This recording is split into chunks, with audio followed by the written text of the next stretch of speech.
Love at 50, a novel by VMS. We are in chapter 10, A Quiet Rebellion. The morning after the storm, Mira's garden looked washed clean, every leaf glistening like emerald glass. She stepped out with a usual watering can, her sari still smelling faintly of rain, but this time she didn't glance nervously at the street. She didn't hide. Rajiv arrived soon after carrying a basket of guavas. Instead of waiting by the gate, he walked straight in as though the boundary had ceased. No matter, Mira's heart thundered, but she didn't stop him. Good morning, he said, his voice steady, eyes soft. She smiled the kind of smile that no longer needed apology. Good morning. They sat together on the balcony. The steam of joy curling between them, neighbors passed, eyes widening, whispers sparkling like dry leaves in the wind, rustling. Mira noticed, but for the first time she didn't flinch. This was her quiet rebellion to live without hiding. Later that week, she walked with Rajiv to the temple. Gasps followed them, but she kept her gaze forward. At the market, she laughed openly at one of his jokes, and the vegetable seller's eyes nearly popped. Still, she laughed louder, the sound like a bell that refused to be silent. Her children, however, did not take it lightly. Anjali called again, her voice urgent. Ma, you are making a spectacle of yourself. Do you know what relatives are saying? Neighbors are gossiping. People think.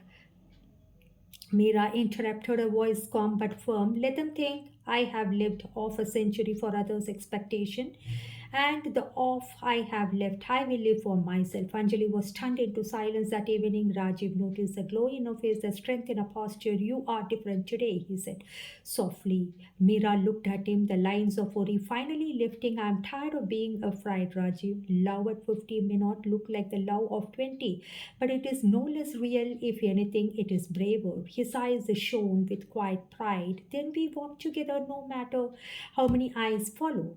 And so they did. Through gossip, through disapproval, through the narrowing eyes of neighbors, they walked side by side, their souls who had chosen to stop apologizing for wanting joys. It wasn't a loud revolution, no banners, no declaration, just two people sipping chai, tending to flowers and sharing the stubborn, unshaken courage of hearts that refused to stay lonely. And in that simple defiance, love bloomed brighter than ever.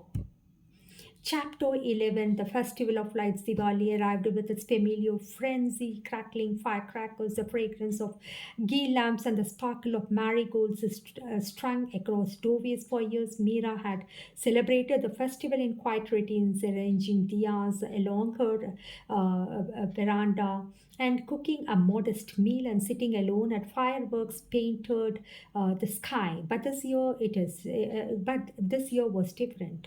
Rajiv appeared at a door with a box of sweets and a mischievous grin. Permission to help, he asked, holding up a tangled string of fairy lights. Meera laughed, the sound as warm as the diya flames. You will only make a mess, then we will make a mess together, he replied, already climbing the ladder to string the lights across a gate. As dusk fell, her house glowed brighter than ever.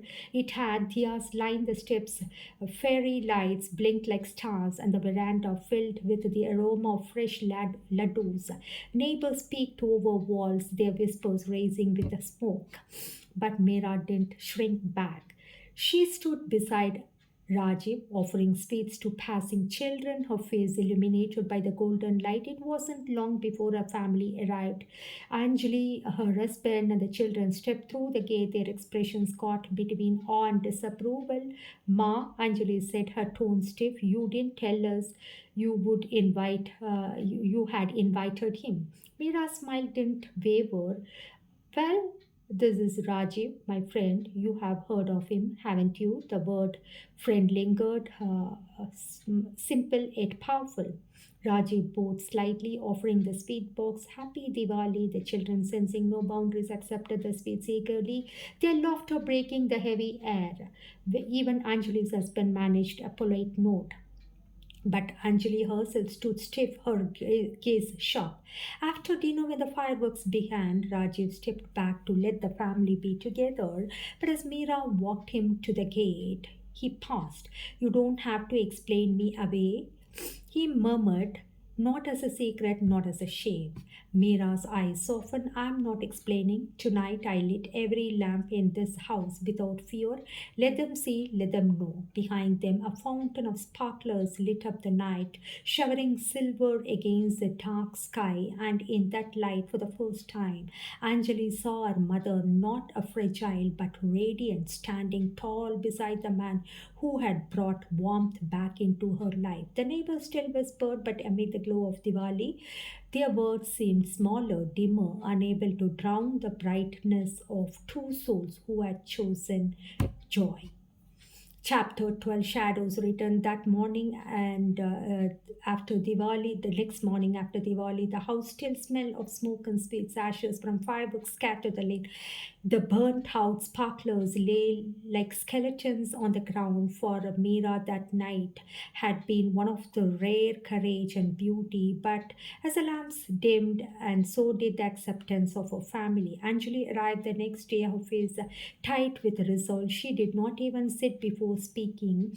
Ma, we need to talk. Yesterday was uncomfortable. Yesterday was uncomfortable.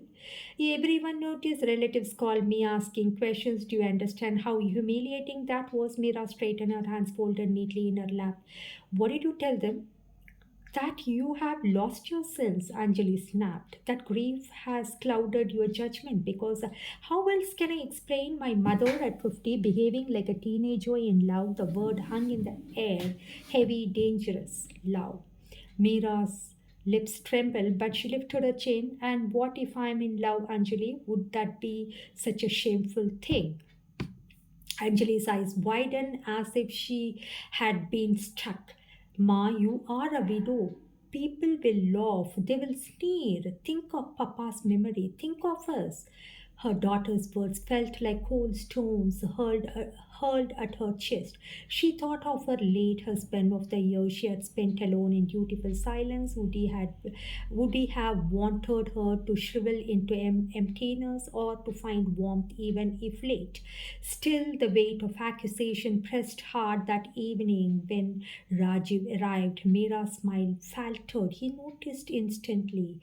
They have said something again, haven't they? Mira looked away, her throat tight. Then think I'm dishonoring his memory, that she couldn't finish. Rajiv stepped closer, his voice low but firm. Mira, grief doesn't mean a life sentence of loneliness. Love doesn't dishonor the past, it honors the fact that we are still alive. Her eyes filled, torn between the voice of her daughter and the voice of her heart. That night she stood before the mirror, staring at her reflection, the silver in her hair, the lines on her face, the softness in her eyes. She was not the girl that once she was, yet inside her pulsed the same longing to be seen, to be cherished, to belong. But shadows were creeping back, threatening to snuff out the fragile flame she had dared to light, and Mira knew soon she would have to choose. Chapter 13, Letters unsent. The house was silent, save for the scratching of Mira's pen. A single lamp lit her writing desk, casting her shadows across the wall. Outside, the balcony buzzed with its usual gossip, but inside, birds that have been buried for years began to pour free. She began with her children. My dear Anjali, she wrote, her handwriting neat but trembling. I know you think I am shaming you, but understand this. I was a wife, a mother, a dutiful daughter-in-law. I gave all of myself to roles others expected of me, and now I am simply trying to be Meera, not for the world, not even for Rajiv, for me. She passed, the ink pooling at the edge of the word. A tear fell, smudging the paper. She set it aside and began another. To my son, Raj, she wrote, you always said you wanted me to be happy. If that is true, then don't let society's eye blind you. My happiness may look different than you imagine, but it is still happiness, and isn't that what a mother deserves after years of sacrifice? Finally, she pulled out a smaller sheet of paper, her hands shaking more now than before. This letter was not for her children. Rajiv, she began. and already her heart raced. You came into my life when I had stopped expecting anything. Your laughter filled the silence I'd accepted as my fate. You reminded me that I'm more than duty and widowhood. You gave me back my pulse. She hesitated, biting her lip, then let the words spill. I'm afraid of losing my children's respect, afraid of being the subject of ridicule, afraid of standing against a world that doesn't forgive women my age of wanting love, but I'm more afraid of losing what we have because without it I return to emptiness, and that emptiness terrifies me more than gossip ever should. Her tears fell fast now, straining the paper. She folded the letter but did not seal it, slipping it between the pages of her old prayer book. The letter sat in silence, unsaid, unread, yet in writing them, Mira felt lighter. It was as if her heart had whispered its truth, even if no one else heard. For the first time in days, she slept without tears, and though the letters remained hidden, and they had already begun to shape her courage. Chapter 14, The Illness. It began quietly with a cough. Rajiv waved it off, joking that the dust from the old colony lanes was to blame. But when the cough lingered, growing harsher, Mira's worry deepened. See a doctor, she urged one evening, pouring him ginger tea. Rajiv smiled, brushing it away. At this age, doctors only prescribe fear. I'm fine, Mira, but she noticed the way he sometimes passed mid walk, catching his breath, the tiredness in his eyes after climbing the stairs, the faint tremor in his hands as he held the cup. One morning, when he did not come as usual, Mira's heart pounded, hours passed, and finally she could not bear it. She walked to a small apartment down the lane, knocking until the door opened slowly. There he was, pale, leaning heavily on the frame. Arjun, she gasped, rushing in to steady him. His skin felt hot, his breath shallow. Without waiting for his protest, she called for a cab and took him straight to the clinic. The doctor's words were gentle but serious. A chest infection worsened by neglect.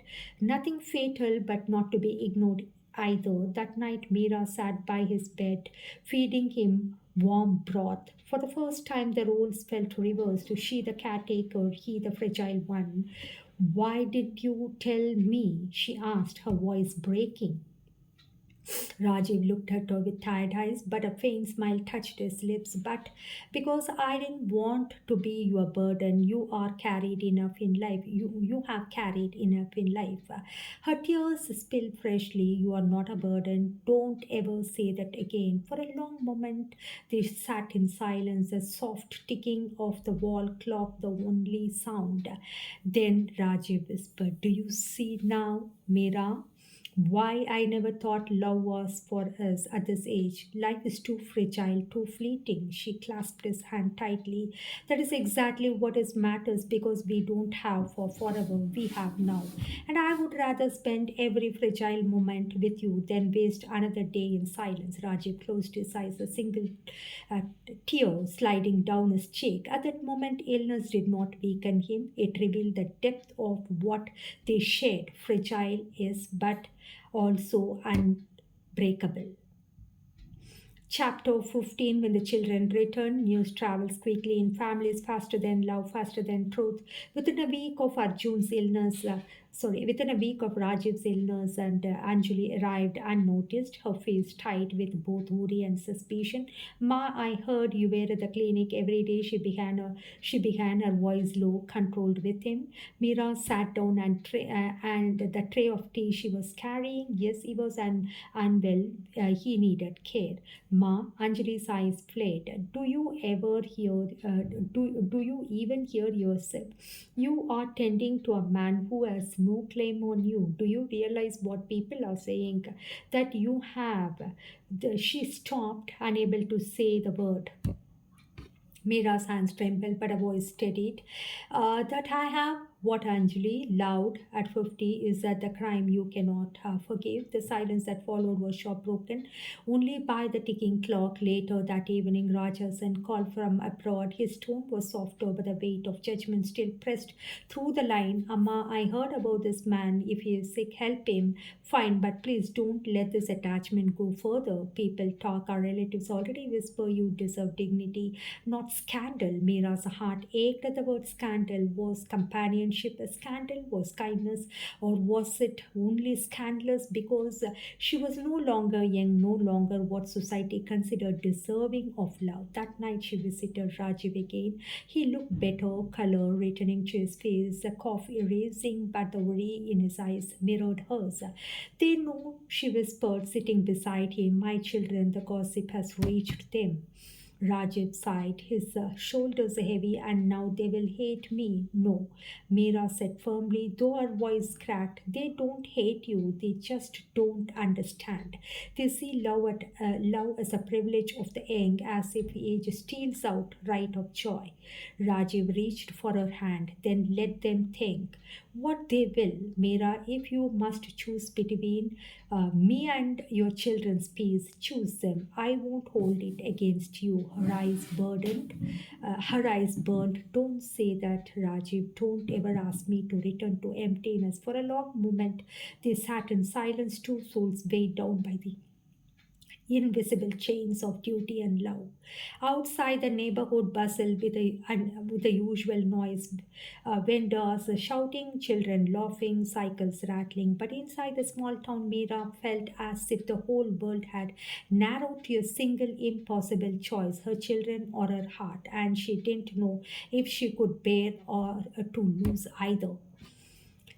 Chapter 16, The Ultimatum. The confrontation came on a Sunday when the house should have smelled of a sambar and echoed with the clatter of vessels. Instead, the air was heavy with the silence as Anjali and Raj sat across from their mother, their faces solemn, their words rehearsed. Ma, Anjali began, a voice crisp. We need clarity. This friendship had gone too far. Neighbors talk, relatives call. Frankly, it's affecting our lives. People question our values because of what you are doing. Raj added gently, we are not against your happiness, Amma, but this is not the way. At your age, it is unbecoming. Unbecoming, the word silent through Meera. She set down her glass of water, her hands trembling, but her eyes steady. So you have come with a decision already made. Anjali leaned forward. Yes, end it, Ma, please. Stop seeing him for your dignity, for Papa's memory, for us. Meera's breath caught, and if I don't, her daughter lip tightened. Then you leave us no choice. We will step back. We cannot support this. You will lose us. The words felt like thunder, louder than any Diwali firecracker, heavier than any monsoon storm. For a long moment, the room was silent, only the fan creaking above. Mira looked at her children, their faces so familiar, carved from her own blood, her own sacrifices, and yet in this moment they felt like strangers dictating the terms of her very existence. She rose slowly, her voice calm but edged with steel.